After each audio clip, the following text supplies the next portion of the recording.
Reverend Harvey here. I have a very interesting story I want to talk to you about today. And the title is Digging Ditches.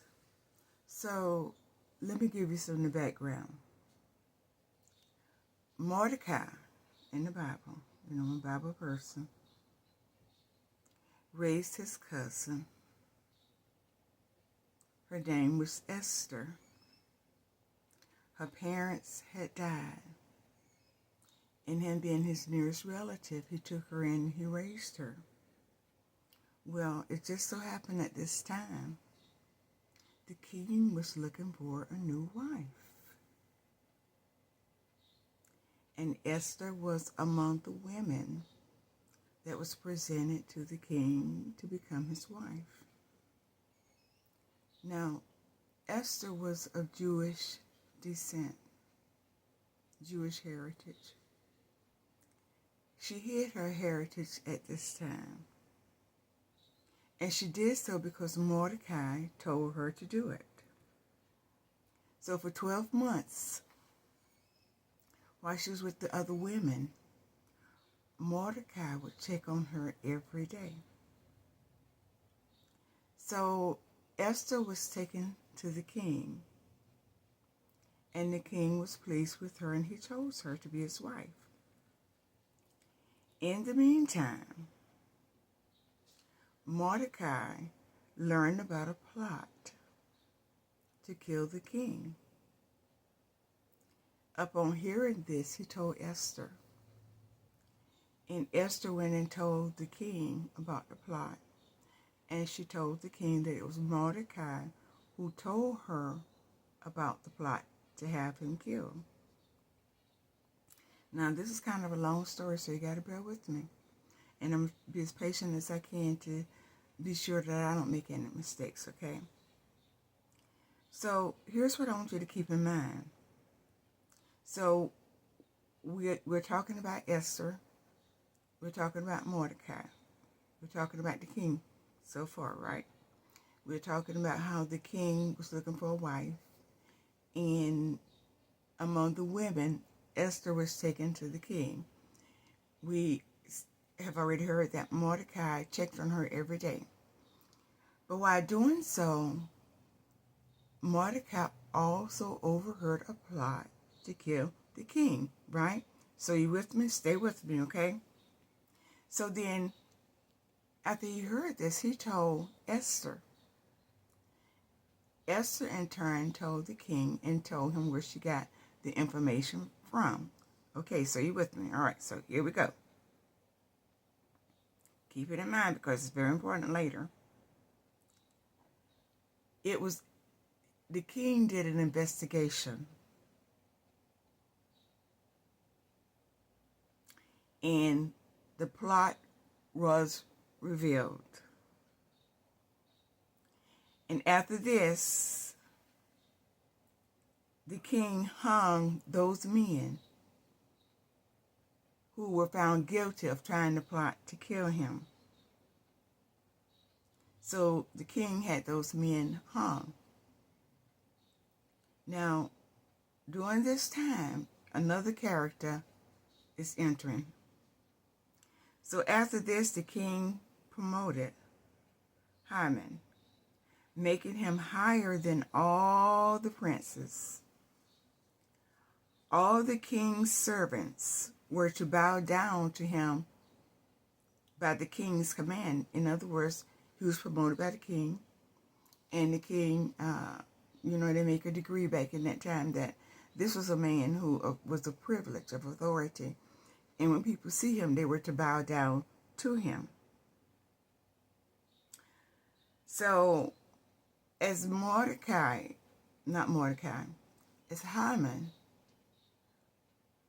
walked around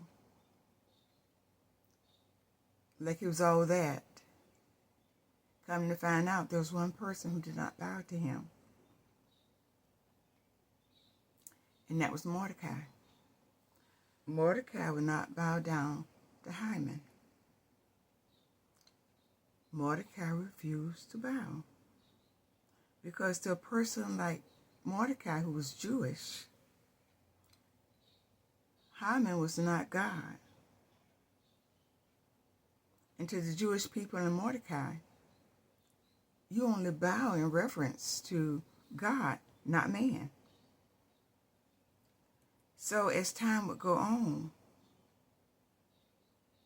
when he was asked why he did not bow to him, Mordecai said that he was Jewish.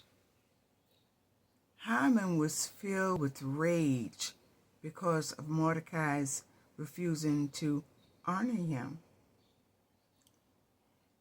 But here's the thing. Instead of him wanting revenge just for Mordecai not bowing, he made a plot against all the Jews. In other words, you won't honor me? Okay. But here's what I'm going to do. I'm going to dig a ditch, and I'm going to kill you, and I'm going to kill all your people.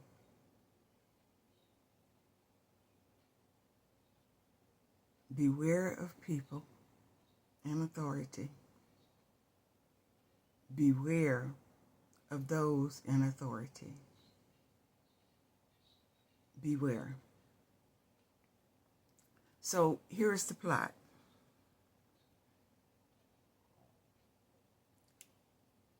Haman plotted to destroy all the Jews in the kingdom. He went to the king and told him, just like a snitch, there are certain people out here who won't follow your orders. Your orders was that they are supposed to bow to me, and you commanded that, you made that decree that they were supposed to bow to me. But there are certain people that are different from us, and they're not obeying your decree. So here's the thing. He was so enraged at Mordecai. Here's what he proposed to the king. Haman offered 10,000 talents of silver to the king's treasury for the decree to execute all the Jews. You get that? To get one man, he was willing to destroy a whole nation. And not only was he willing to destroy them, he was willing to pay into the usher of the king to do so. Beware of those with the power of authority over you. So the king gave Haman his ring, saying, "Oh, keep the silver and do as you please with those people." Because the king didn't know Mordecai from anybody else at this time. He heard that name before because that name saved his life, but he didn't really know Mordecai. So the decree was ordered for the destruction of all the Jews, young, old, men, women, and children. It didn't matter. So Mordecai had copies of the decree sent to every province. Now here's the thing. When Mordecai heard of it, when he learned about the decree, he tore his clothes and donned himself with sackcloth. He cried out and mourned throughout the province, fasting and weeping.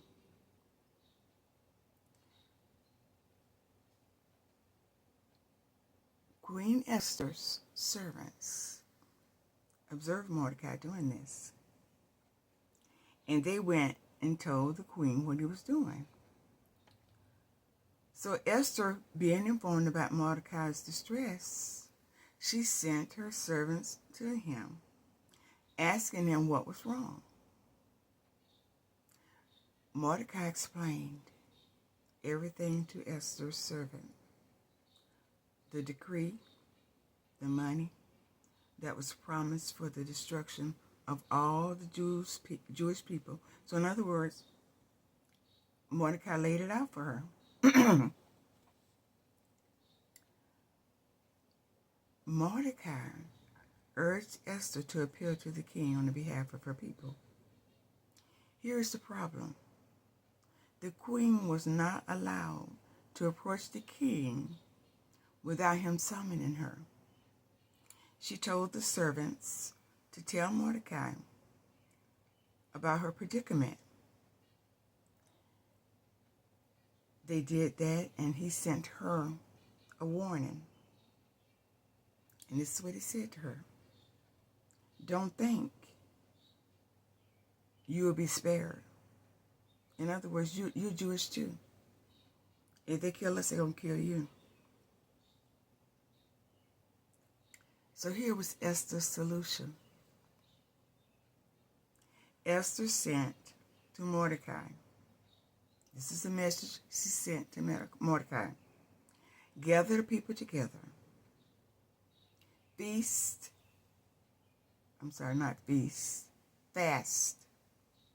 for 3 days and nights. After that time, I will go and try to appeal to the king. And this is what she said. If I perish, I perish. So Mordecai carried out Esther's into the letter. So here's what Esther's going to do now. And I'm reading from the book of Esther. So here's Esther's request. And watch what she does. See how God works. On the 3rd day, Esther put on her royal robes and stood in the inner courts of the palace, in front of the king's hall. The king was sitting on his royal throne in the hall, facing the entrance. When he saw Queen Esther standing in the court, he was pleased with her and held out the golden scepter that was in his hand. So Esther approached the king, and touched the tip of the scepter. Then the king asked, "What is it, Queen Esther? What is your request? Even up to half the kingdom. If you ask for it, I will give it to you." She said, "If it pleases the king, let the king, together with Haman, come today to a banquet I have prepared for him." The king ordered, "Bring Haman at once," the king said, "so that we may do what Queen Esther asks." Now you see how God is setting things up?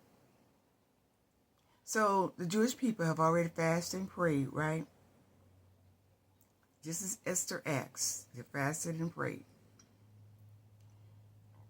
This is evidently the solution that God gave to Esther to present to the king. Okay? All right, so let's continue. So the king and Haman went to the banquet Esther had prepared.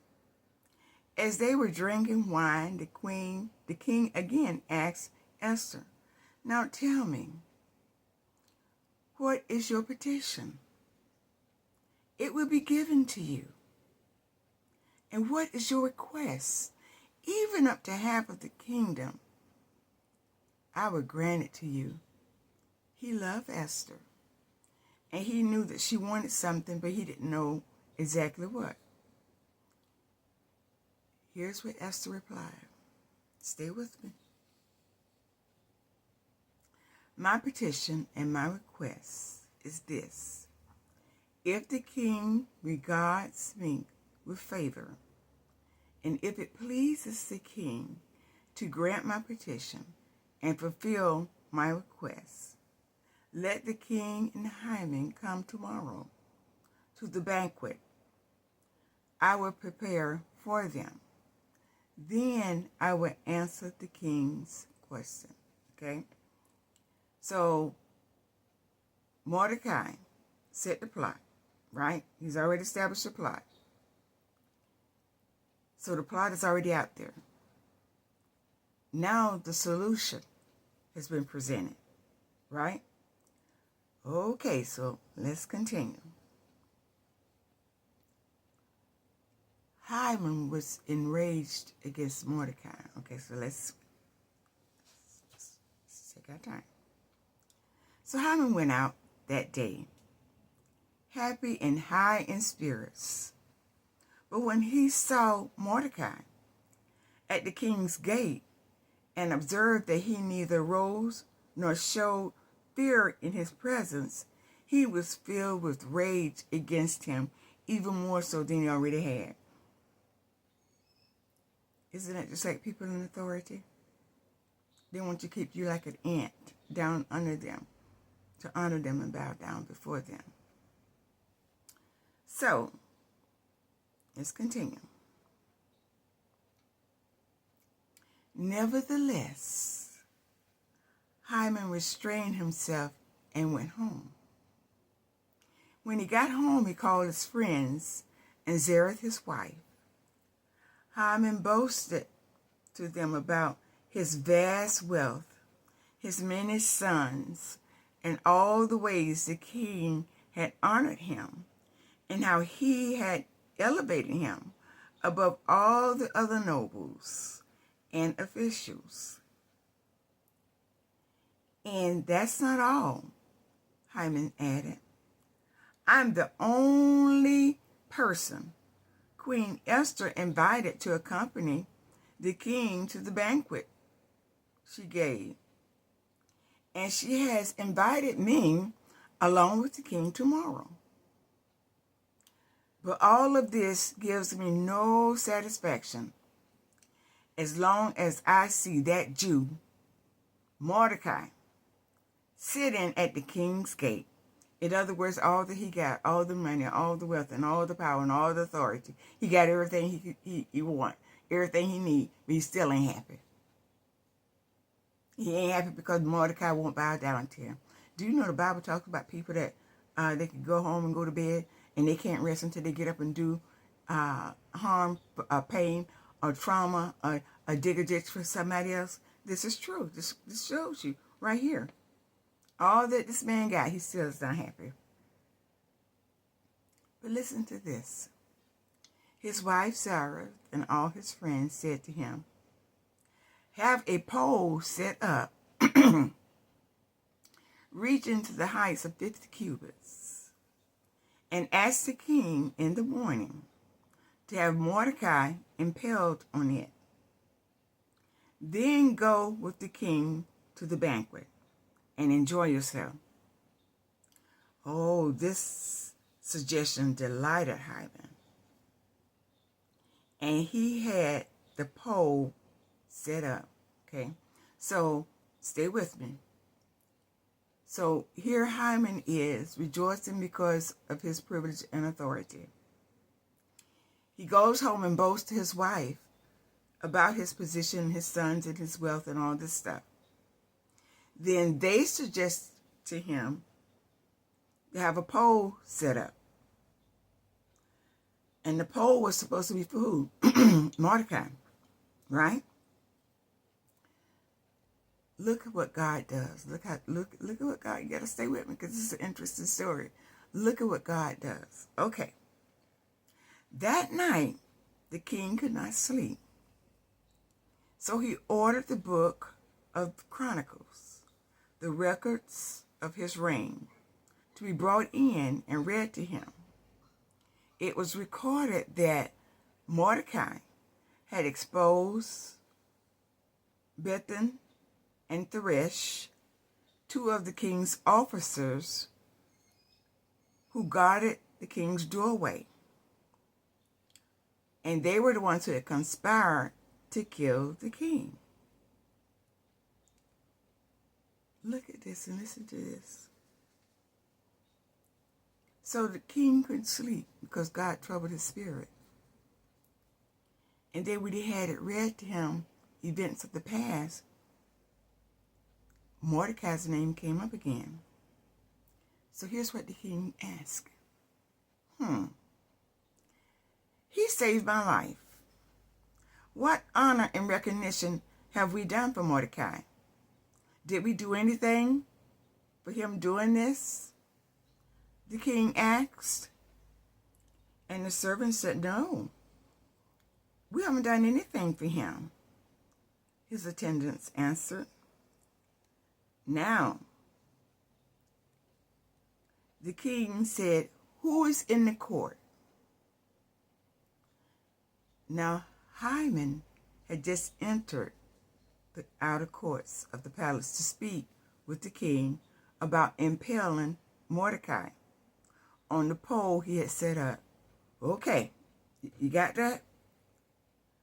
On the ditch he dug for Mordecai, on his way to the king to tell the king what he wanted to do to Mordecai.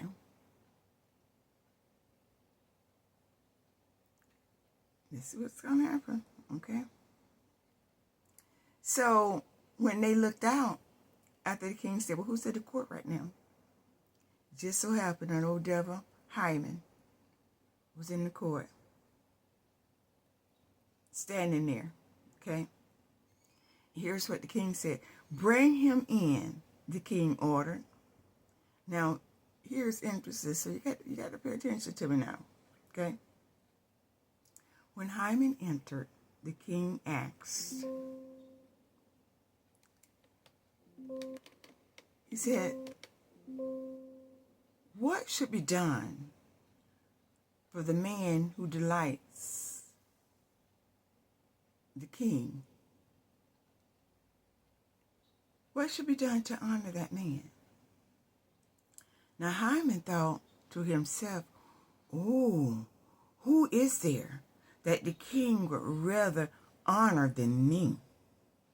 So he answered the king, oh, for that man, the king's delight to honor, have them brought a royal robe that the king has worn, and a horse the king has ridden, one with a royal crest placed on its head. Then let the robe and the horse be entrusted to one of the king's most noble princes. Let the noble with the robe and the man delight the king to honor him, and lead him on the horse throughout the streets, proclaiming before him, this is what is done for the man the king delights to honor. Now, did you get that? Did you get what just happened? The king asked the king asked Haman, what should he do to honor the man of his delights? The king is talking about Mordecai, not Haman. But Haman instantly said, oh, it got to be me. Got to be me, okay? Who else would you do that for but me? Okay. Listen to this. So the king said, go at once. The king commanded Haman, get the robe and the horse, and do just as you suggested for Mordecai. For Mordecai the Jew, okay, who sits at the king's gate. Do not neglect anything you have commanded.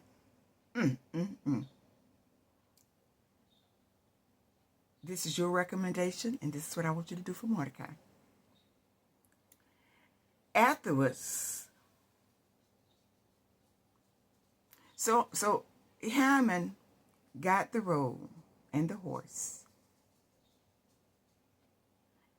He put the robe on Mordecai and led him on horseback throughout the city streets, proclaiming before him, "This is what is done for the man the king delights to honor." Ah! You see how he fell in that debt? You see? Do you see? You with me? You know what happened? You must read the book of Esther. You must read this. This comes from the 3rd chapter. You must read this. Afterwards,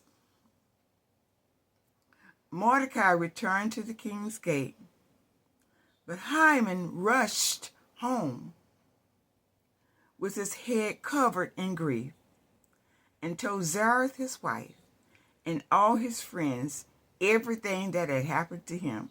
Now, this was your own doing. This was y'all's plot, right?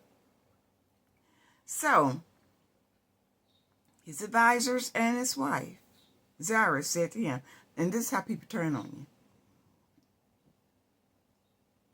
People are just as two-faced as the $3 bill. Ain't no such thing as a $3 bill. So look, let's see what they say now. His advisors and his wife, Sarah, said to him, "Since Mordecai, before whom your downfall has started." Okay, see I didn't switch that? Uh-oh, brother, you done did this to Mordecai. And now, instead of Mordecai being on the top of the block, the switch has been flipped. And your downfall has started.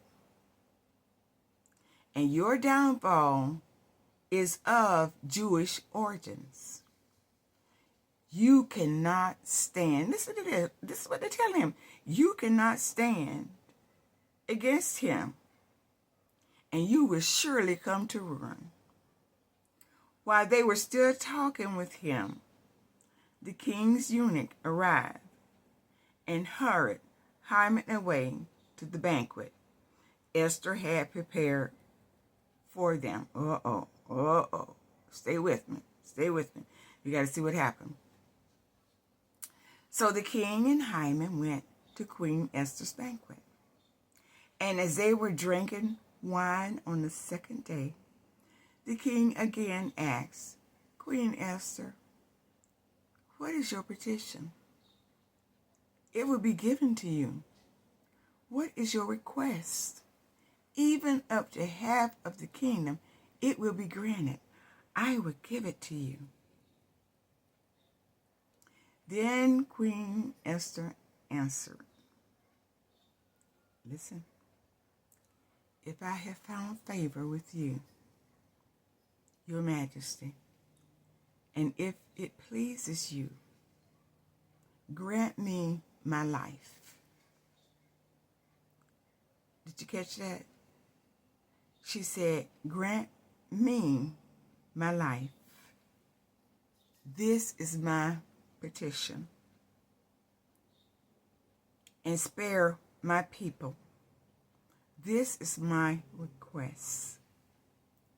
For I and my people have been sold to be destroyed." Remember the silver? To be destroyed, killed, and annihilated. If we have merely been sold as male and female slaves, I would have kept quiet, because no such distress would justify disturbing the king. So the king asked Esther, "Who is he? Where is he, the man who has dared to do such a thing?" Esther said, "An adversary, an enemy." And then she pointed to this vile Haman. She pointed to Haman. Then Haman was terrified before the king and queen. The king got up in a fit of rage, left his wine, and went out into the palace garden. But Haman, realizing the king had already decided his fate, stayed behind to beg Queen Esther for his life. See how God does it? You done put all these people's life on the line. God intervened, and you done fell in that trap that you dug for the Jewish people. But just as the king returned from the palace garden to the banquet hall, Haman was falling on the queen's couch, where the queen was reclining. And the king, he exclaimed, "Will you even molest the queen while she is with me in my house?" See how God made it look? See how God made him turn on Haman?